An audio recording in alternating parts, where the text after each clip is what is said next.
Our next speaker is Ben Blumson. So Ben is from the Department of Philosophy, and he'll be speaking on relevance and verification. His interests are in metaphysics, philosophy of language, philosophy of mind, and aesthetics. Ben?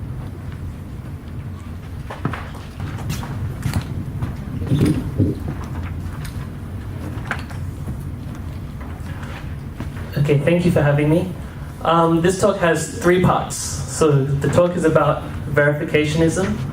In the first part, I'm going to tell you what it is supposed to say. The whole talk is about the clarification of what it is, not whether it is in fact true or false, because it turns out to be quite hard to say what it is. So in the first part of the talk, I will tell you what it is, approximately. Then in the second part, I will talk about a problem that comes up with what I tell you in the first part in classical logic, and then in the third part, I will show how that problem can be resolved in a different kind of logic called relevant logic. So this is a version of verificationism due to the philosopher Alfred Jules Ayer. Okay, so he thought there was a criteria for whether a statement means something or not, or whether a statement is verifiable or not, which he thought was the same thing. So in his exact words, the criteria says, we may say that it is the mark of a genuine factual proposition that some experiential propositions can be deduced from it in conjunction with certain other premises without being deducible from those other premises alone. Okay, that needs some unpacking, obviously. So his basic idea is that all statements fall into exactly 3 categories. Okay. So the first category he thought was the category of tautologies. That includes things like all bachelors are unmarried men, or vixens are female foxes. And it also includes mathematics, like 1 + 1 = 2, or more complicated mathematical statements as well. All, according to Ayer's doctrine, tautologies. Okay. The second category is verifiable statements. Okay. These are statements that you can verify by experience. Okay. And those themselves fall into 2 kinds. So right now, I'm looking at the back of the room, I see a whiteboard. Okay. So that's a directly verifiable statement, that there's a whiteboard there, because I can see it. Or that there is a chair here, I can see the chair, so that's directly verifiable. Okay. But not everything that we can verify with our senses is directly verifiable like that. So, for example, we think that there are fundamental particles, okay, about electrons, protons, neutrons, and so forth, but we can't see those. Some physicists think that there is dark matter, which we can't see. But those things we can verify that they're there because combined with other statements, they entail things that we can see. Okay, so for example, in the case of dark matter, okay, if it's there, then it would mean that things spin faster. Okay, the universe as a whole spins faster than it would without the dark matter there. Okay. We look, we see that the universe as a whole does spin at that rate, and so we infer that the dark matter is there. So the point of the criterion on the previous page is to get at those indirectly verifiable statements, to allow that things like that are okay.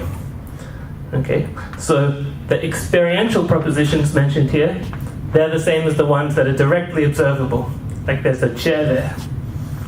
The genuine factual propositions are the other ones that we can confirm by doing science or other methods, as long as at some point they'll be relevant to us making some observation or other. Okay. And everything else, according to Ayer and other people of his persuasion, everything else is nonsense. Okay, so an example of nonsense is 'twas brillig and the slithy toves did gyre and gimble in the wave, or colourless green ideas sleep furiously. Things like that. Okay. But also in this category, Ayer thought there's a lot of traditional philosophy. Most of Nietzsche and Hegel he would say is nonsense, because he doesn't think it falls into the category of verifiable statements, either directly or indirectly. Okay. So the example Ayer gives it's kind of a satire of something that Hegel or someone in his tradition might have said, that the absolute is sick. Okay. That will never make any prediction about our experiences, Ayer thought, so he thought it means nothing at all. Okay. I'll say a little bit why this doctrine is important. So if it were true, it would make philosophy much easier than it in fact is. So one paradigmatic question we face in philosophy is whether God exists. Okay. Some people think that we should believe God exists on the basis of reason. They think there's a proof, like there is of mathematical states. So they would be all right, according to Ayer, because it would be a tautology. Okay. Other people think that God exists because they think they have a special kind of religious experience that tells them that God exists. And they would be all right, according to Ayer, because then God's existence would be directly verifiable. Okay. Other people think that God is needed to explain the creation of the life in the universe, and then it would be indirectly verifiable. So that would be all right too. But there's another group of people that think you should believe in God not because we have any evidence, either from a mathematical proof or from an observation for God exists, but you should believe in God just on the basis of faith. Okay. But if that is the only way to justify your belief in God, I would say that belief in God in that sense is just nonsense. Okay. So we don't even have to debate the question if he were right. Okay. There is in fact nothing to disagree about. Okay, it would be like arguing whether the slimy toes do gyre and gimble in the wave or not, according to Ayer. Okay, so Ayer has it in mind as a kind of weapon to use in philosophy and other fields. The problem is, as he later admitted, the criterion doesn't work, because at least if we use classical logic, it turns out that every statement is verifiable according to Ayer's criterion. Okay. The reason is, we can just use the statement if, let me give an example. So let's take the absolute is sick as Ayer's example of an obviously unverifiable statement, and let's say there is a chair as an example of an observation statement. Then we have the statement if the absolute is sick, then there is a chair. Okay. So that statement, combined with the absolute is sick, entails an observation statement, there is a chair, which, if the absolute is sick, then there is a chair, doesn't entail on its own. And so if you look at the criterion that says that the absolute is sick is therefore an indirectly verifiable statement. Does that mean 2 minutes has passed or 2 minutes is left? Left. Wow. Okay.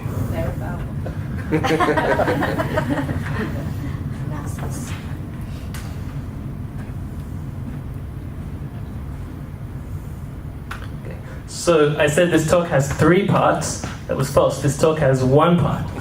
Okay. That's the problem.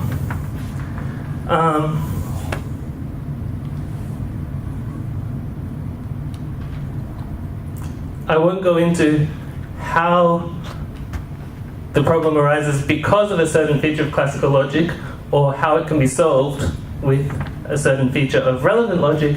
I'll just say, probably is the most important part for this audience, I'll just say why we should care about this problem. Okay, so one reason is that Ayer's view is a version of logical positivism, which was a very popular doctrine in his era, but is a very unpopular doctrine today. You won't meet anyone in philosophy or outside, I think, who describes themselves as a logical positivist. But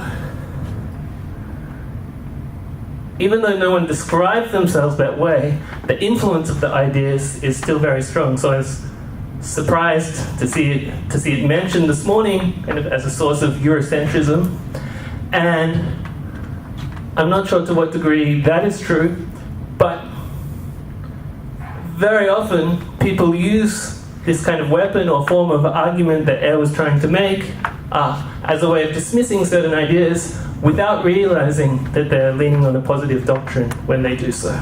Okay, so a good example is in physics, in the interpretation of quantum mechanics. People are often very dismissive of questions about what is going on at the fundamental level where you can't see things in quantum mechanics. I think it only matters what quantum mechanics says about what we observe in experiments, and there's no further interesting question about what's going on in the parts of the experiment that we can't observe. So that's a manifestation of this view. Another place is in economics. It used to be very common to say you can't compare preferences. So it may be that I like chocolate, but you like chocolate twice as much. Okay. Then there might be a case for giving the chocolate to you, but how much more you like chocolate than I do, some economists think, is in principle unobservable, and so therefore not a question we can sensibly raise. Okay, so that's the legacy of logical positivism. I'm not interested in arguing whether it's true or false, but although it is kind of dead in letter, it survives in spirit. So I am interested in kind of clarifying the letter so we can more effectively kill or resurrect. I haven't decided which the spirit of the view. Thank you very much.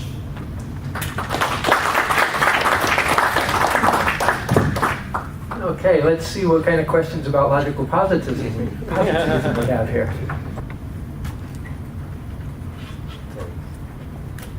If you go back to your first slide, I'm interested in the word statement. Is this a language? Is this a theory about language? Oh, maybe it's the second slide. Yeah. Yeah, on the first slide it's proposition, on the second slide it's statement. So that's right, it is a theory about language. It's a theory about which statements are meaningful and which statements are not.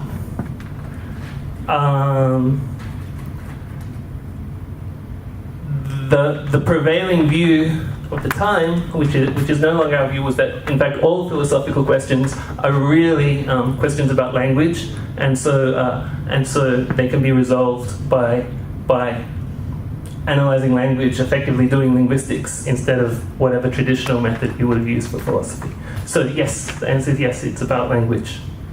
How do we think now? Now, I think there's a lot of divergence in opinion, but the prevailing view now is that you cannot draw this sharp distinction between tautologies and verifiable statements. And so whenever you're arguing about philosophy, yes, you're partly arguing about the meaning of words, but you're also partly arguing about matters of fact. But that prevailing opinion that exists now is partly as a result of this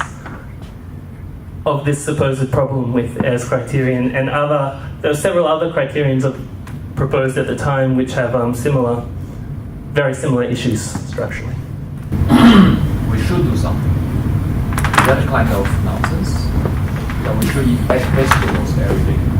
Is that a kind of what? Nonsense. That's a very good question. So Ayer had that issue specifically in mind. So ethical statements like you ought to give to charity, or torturing kittens for fun is wrong. Okay. So those kind of statements, he did not think that they were tautologies. He also did not think they were verifiable by experience, but he did not want to say they are nonsense. Okay. So he used this view to argue that they are not statements or propositions at all. In fact, they are expressions of emotion. Okay. So when you say torturing kittens for fun is wrong, you are just expressing a negative emotion, according to Ayer, towards torturing kittens. Now, put like that, it sounds like a very silly view, but this is why I was saying that the view has a long legacy, because you still hear very often people in public discourse and elsewhere saying that statements about ethics are not factual, that they're in some way statements of value instead. Okay, and the roots of that widespread view, I think they go back to Ayer and his contemporaries. Maybe they have even longer historical roots, but in our current discussion, that's where it comes from. I would like to know, why should I still care? So why you should still care? Especially with your current explanation, why should I still care about logical positivism? So meanings exceeds facts, right? Statements can have meaning without being factual. So you might think that logical positivism is obviously false, and that is why we should no longer care. I take it that's your position. I also think it's false. I don't agree with you it's obviously false, but I also don't agree that it's false. But to say that it is false, okay, we first have to understand what it in fact says. So if this argument worked, okay, it would not show that it is false. It would show that it is trivially true. So both for the people who oppose it and the people who support it, okay, we have to solve this problem. The people who support it so they can say that it is true, but the people who I think will be most people who oppose it to say that it is false. So the people who support it need to say it is non-trivially true. The people who oppose it want to say that it is substantively false. I would like to say that it is substantively false, and then I could criticize the people that are still closet logical positivists today, even though they do not call themselves that. Okay, it's verifiably true that we really have to move on to the next speaker. Thank you, everyone. Thank you, Ben.